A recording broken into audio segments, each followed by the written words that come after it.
Well, sometimes I think that I was given this position to fail because nobody really believed that there was anything that could be done.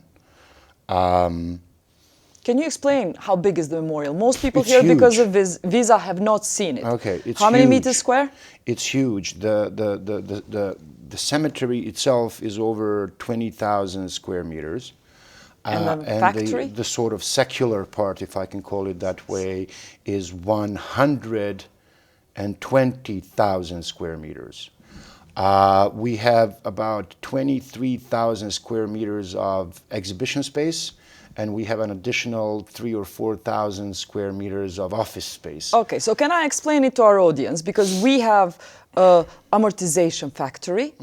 This was your amortization factory? This was a car battery factory. Car battery factory. And you've actually visited. Yes. So you know what I'm talking about. So car battery factory. It's 23,000 square meters. Okay, it existed how many years before you came? It was established in 2000.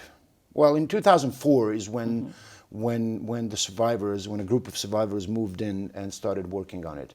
However, they had no support from the government. They were, for a very long time, they were left to their own devices. There were also other reasons for that, to be completely honest. Back then, the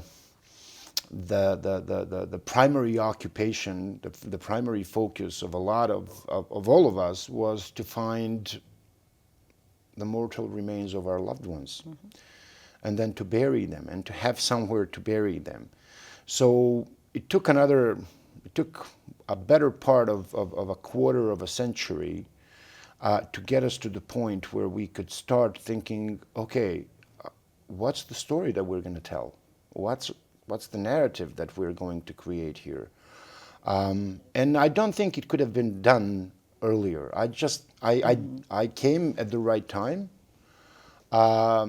I found an institution that was quite ruined, physically ruined. I found a group of people who are all survivors, who were quite depressed because there were 3 of them that could actually host any group and take them around the memorial and tell them at that time mainly their personal stories, because there was no content. So that's what we started doing. We started producing content, we started producing exhibitions, we started doing oral histories, we created an archive literally from the scratch.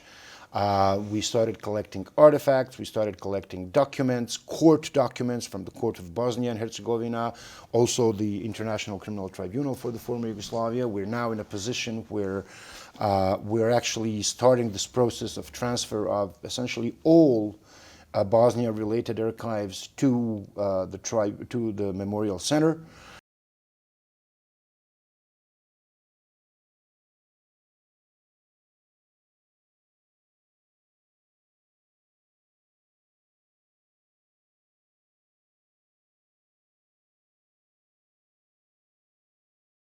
So, and this is how it was, Emir, before you took over. No, this is a photograph from one of the execution sites. This particular photo, but the other photos that you showed before, this one, this is what I found.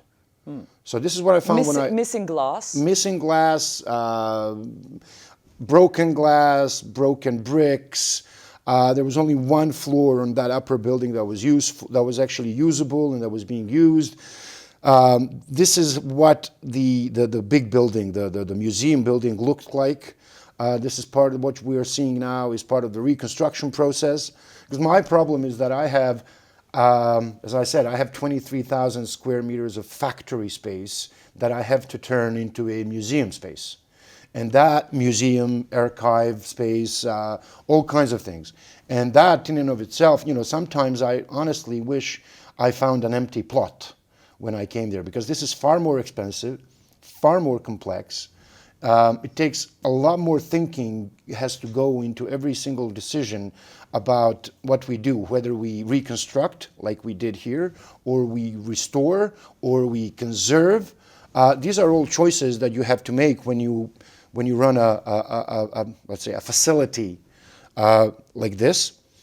And yeah, I think we made all the good choices. I mean, you're speaking now as a manager of an infrastructural side. Yes.